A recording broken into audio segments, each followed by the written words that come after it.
नाम घ्यायचं एवढीच गोष्ट आहे. तुकोबरायांचं असं जीवन होतं महाराज, कृतार्थ जीवन, तृप्त जीवन. आणि असं ते जीवन जे आहे ना ते संत जीवन होतं. आणि ते जीवन पाहिलं भगवंताला पण त्यांचा हेवा वाटला.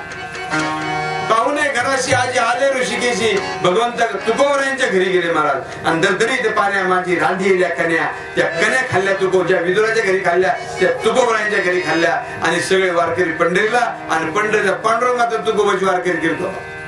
तो त्यांचा वारकरी झाला, तो देहूची वारी करतो, तो देहूला आला. एवढं प्रेम तुकोबा. तुकोबा मला काहीतरी माग रे, तुकोबा तुझं एवढं ओझं झालंय माझ्यावर, मला काहीतरी माग. मनसे काही मागा याची देगा पांडुरंगा, देवा तुला जर पाहिजेच ना मग मागतो म्हणले. आणि मागितलं तुकोबरायांनी. कोणचं दान मागितलं? हे दान देखा देवा,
भगवान की जय, बाउली ज्ञानेश्वर महाराज की जय, गुरु तुकाराम महाराज की श्री संत चंपामणि महाराज की जय। गोपाल कृष्ण भगवान की जय। बोलो रे भाई सब संतन की जय।